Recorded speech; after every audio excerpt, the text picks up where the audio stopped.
Xin chào các bạn. Ai trong chúng ta cũng muốn có được những cây hoa phong lan, luôn có được rất nhiều hoa. Những nụ hoa phát triển được rất nhanh.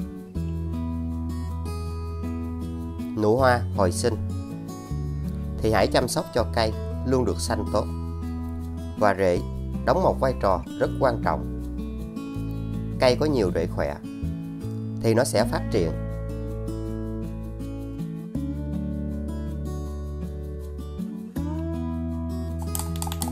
Với loại phân bón mới này, các bạn sẽ chăm sóc rất đơn giản. Nó luôn giúp cho hoa lan xanh tốt hơn và ai cũng có thể dễ dàng làm được. Rễ khỏe hồi sinh, nhiều rễ phát triển, những cành hoa mới hồi sinh phát triển liên tục. Cách làm này giúp cho nhiều bông hoa phát triển rất nhanh. Hoa luôn giữ trên cành được lâu hơn và nó luôn nở rộ quanh năm. Các bạn hãy sử dụng bột quế. Bột quế có tính kháng khuẩn, nó sẽ giúp cho những cây hoa lan của chúng ta phát triển và được hồi sinh rất nhanh. Hãy dùng một thìa.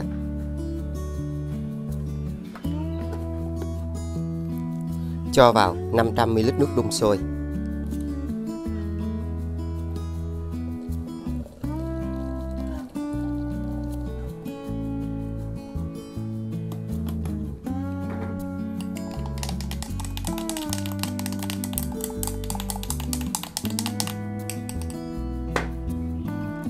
Các bạn hãy chờ cho nước này nguội.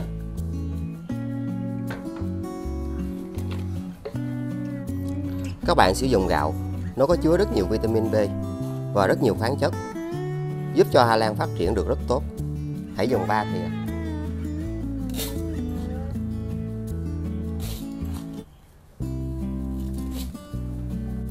Cho vào 500ml nước.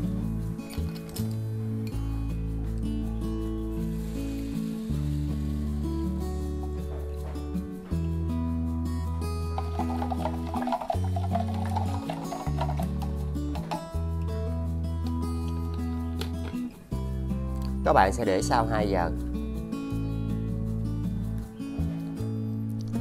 Để cho một cây hoa lan có thể phát triển được xanh tốt và được khỏe mạnh, có được nhiều rễ khỏe hơn. Trước khi bón phân, các bạn cần phải tưới nước trước cho cây. Và điều này rất quan trọng. Nó giúp cây dễ dàng hấp thụ các loại phân bón.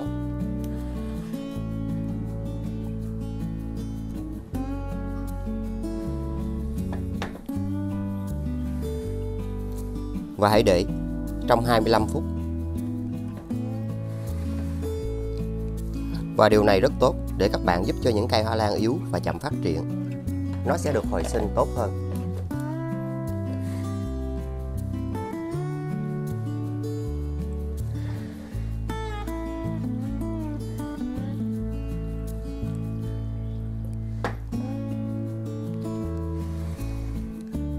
Những cây yếu nó sẽ được xanh hơn, khỏe hơn. Và đây là một trong những loại phân bón rất tốt.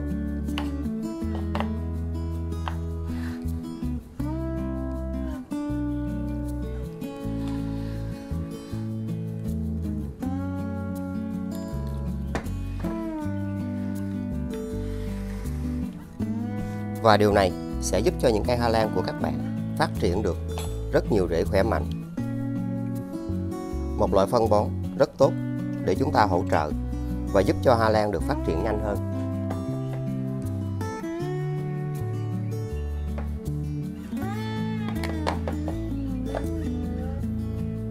Các bạn hãy tưới vào đây.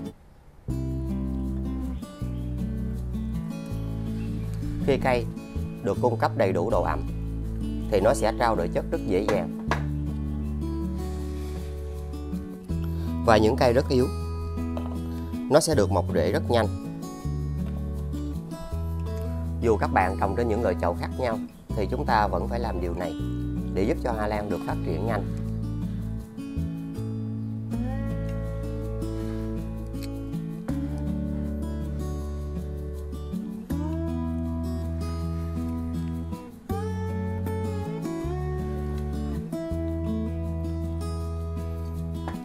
Nó giúp cho những chiếc lá được xanh hơn, khỏe hơn.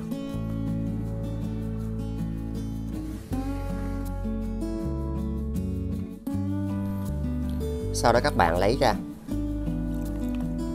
Và cách làm này sẽ giúp cho những chiếc lá mới được phát triển và được xanh hơn. Cây tăng cường trao đổi chất rất tốt.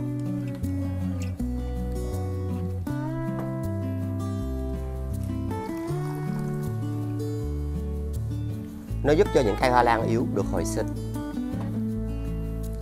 Và đây là nguyên nhân làm cho hoa lan của các bạn không phát triển và không có hoa. Vì chất trồng rất bẩn sẽ cản trở quá trình trao đổi chất của cây. Cũng là cách để giúp cho rễ và chất trồng được sạch hơn.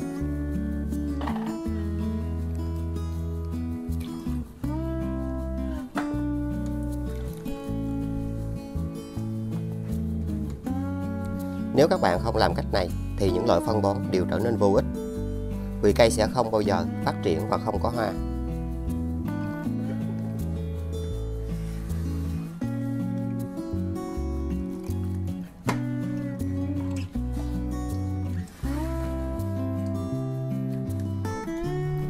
Khi chúng ta sử dụng cách làm này, nó sẽ hỗ trợ cho những cây hoa lan yếu phát triển được rễ rất nhanh và cây được xanh, khỏe mạnh hơn.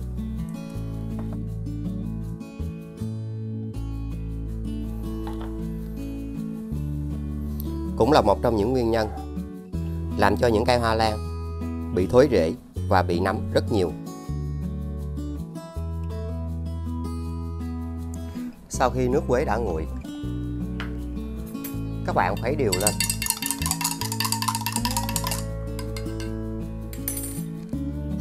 Sau đó hãy lọc vỏ cặn.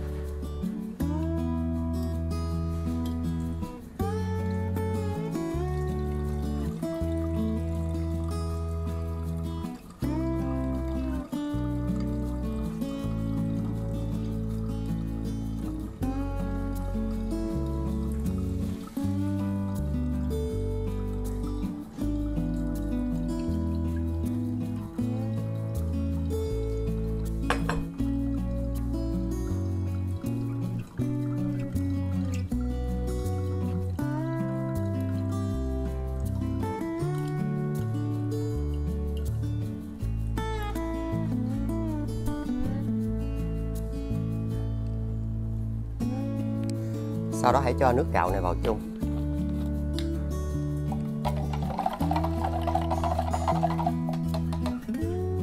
Nó sẽ tạo ra được một dưỡng chất rất tốt cho hoa lan phát triển.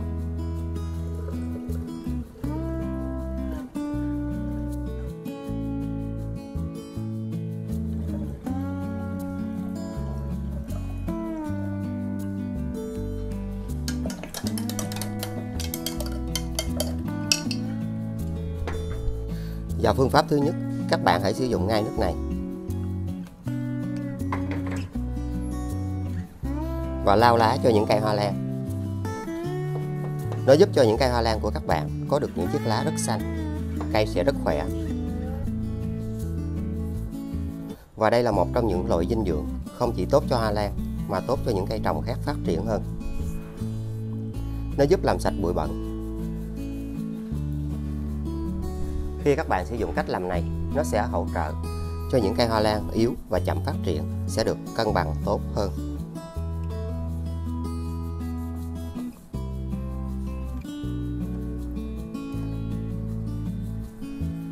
Nó giúp cho những chiếc lá mới phát triển rất nhanh, rất khỏe mạnh. Hoa lan luôn xanh hơn, khỏe hơn.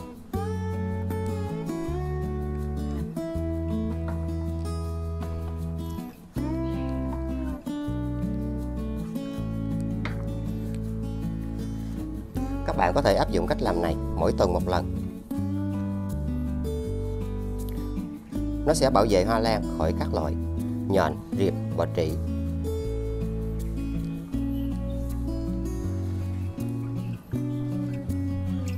Và điều này sẽ thúc đẩy giúp cho những chiếc lá được tăng cường, cứng cáp, hấp thụ được các dưỡng chất nhanh hơn.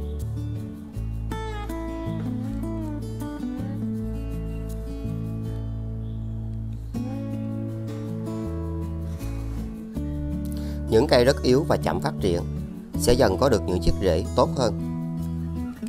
Khi các bạn sử dụng cách làm đơn giản và rất dễ này, nó sẽ là một phương pháp hỗ trợ rất tốt cho những cây hoa lan chậm phát triển. Nó sẽ được xanh và được tốt hơn. Và đây là một trong những chất hữu cơ mà ai cũng có thể dễ dàng tìm được tại nhà.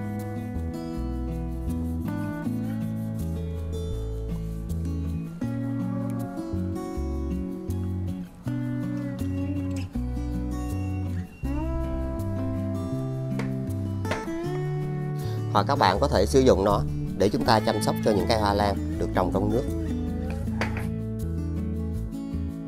Nó sẽ giúp cho những cây hoa lan của các bạn có được những chiếc rễ tốt hơn. Và đây là một phương pháp trồng tuyệt vời mà mình đã có chia sẻ trên kênh. Cây luôn có được những chiếc rễ rất tốt.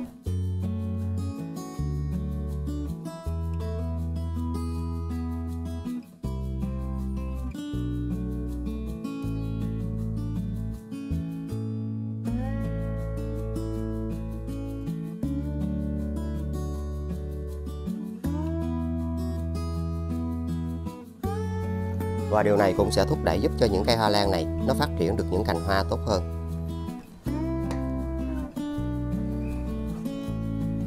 Hoặc là những cây hoa lan này nó luôn có được bộ rễ rất tốt và rất khỏe.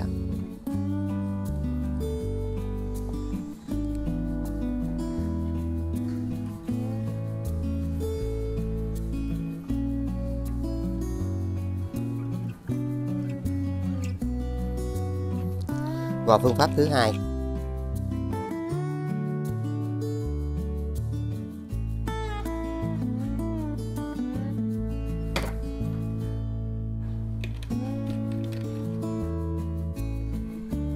sau đó các bạn phun trực tiếp lên những cây hoa lan này. Và nên áp dụng cách làm này mỗi tuần một lần. Hãy nhớ phun dưới mặt lá này.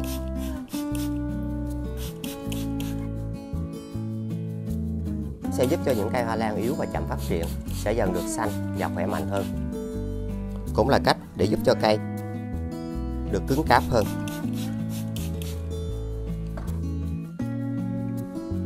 Hoa lan sẽ luôn có được những chiếc lá xanh, cứng cáp và luôn được khỏe mạnh hơn với loại dinh dưỡng này. Và đây là chất hữu cơ, nên những cây hoa lan của các bạn được áp dụng theo cách này, nó sẽ bền vững. Cây sẽ phát triển tốt hơn theo thời gian.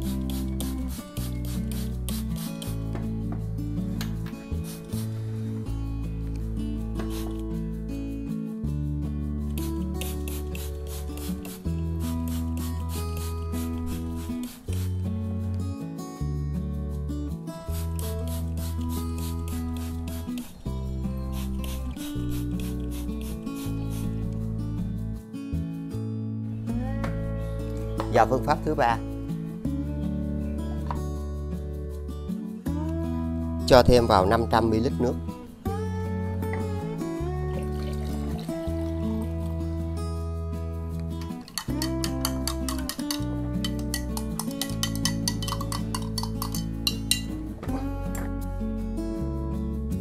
Sau đó các bạn hãy tưới vào gốc của cây.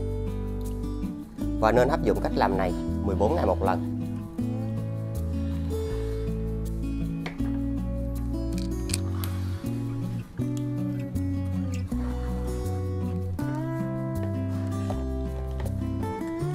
Có thể xen kẽ với những loại phân bón khác để giúp cho cây phát triển được tốt hơn.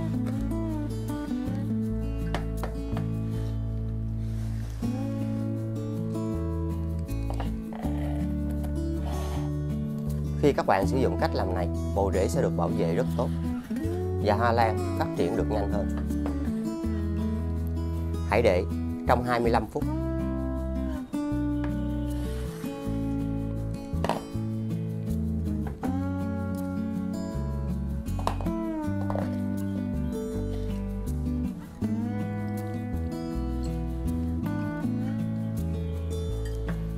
Nó bảo vệ cho bộ rễ được phát triển rất mạnh mẽ.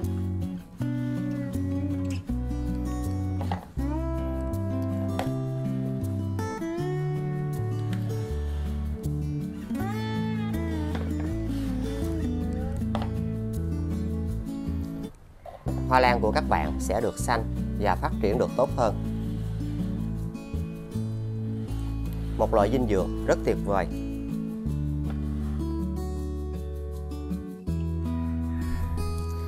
Sau đó các bạn lấy ra và hãy luôn đặt những cây hoa lan như thế này ở những nơi có ánh sáng. Nó sẽ giúp cho những cây hoa lan của các bạn được xanh, cây phát triển được tốt hơn. Và cách làm này giúp cho rễ phát triển rất tốt. Một trong những loại phân bón tuyệt vời. Nó giúp cho những cây hoa lan luôn được khỏe mạnh hơn.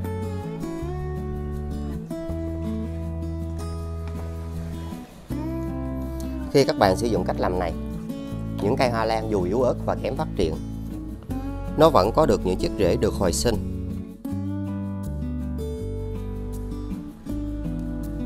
Và rễ luôn được phát triển tốt hơn với loại phân bón này.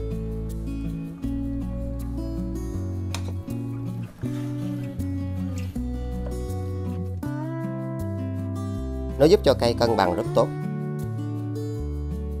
Điều này đã giúp cho những cây hoa lan rất yếu có được lá rất xanh, rất khỏe và những chiếc rễ mới được hồi sinh tốt hơn.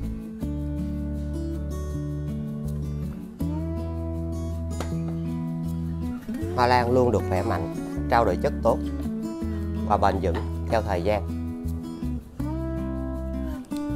Một trong những loại phân bón tuyệt vời mà các bạn rất dễ dàng để giúp cho hoa lan được khỏe hơn.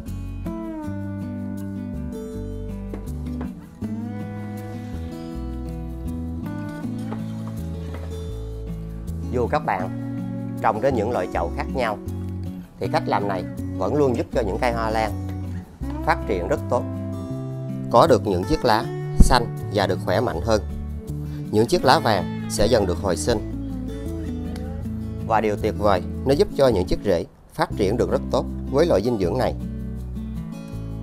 Hoa lan sẽ luôn có được rất nhiều rễ khỏe.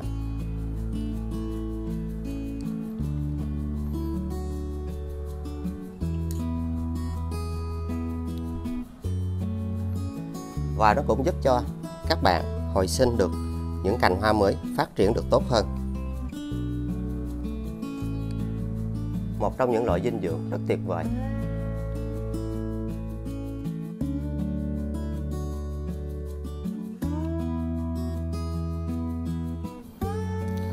Với những cây hoa lan trồng trong nước thì rễ phát triển được rất khỏe mạnh. Và điều này cũng sẽ thúc đẩy giúp cho những cây hoa lan của các bạn luôn phát triển được những chùm hoa. Nó được hồi sinh rất nhanh hơn. Xanh tốt và khỏe mạnh. Luôn có những cách làm đòi hỏi các bạn cần phải có sự kiên nhẫn. Và chúng ta kiên trì bằng những loại phân bón hữu cơ sẽ giúp cho những cây hoa lan được xanh và khỏe hơn. Luôn có những phụ đề để các bạn có thể xem. Và trên kênh luôn có chia sẻ nhiều cách. Hy vọng sẽ giúp ích cho các bạn rất nhiều để chúng ta luôn có được những cây hoa phong lan phát triển và hồi sinh được những chùm hoa mới đẹp rực rỡ hơn. Đừng quên like, chia sẻ, đăng ký kênh và nhấn chuông để tiện theo dõi. Xin chào và hẹn gặp lại. Chúc các bạn luôn thành công.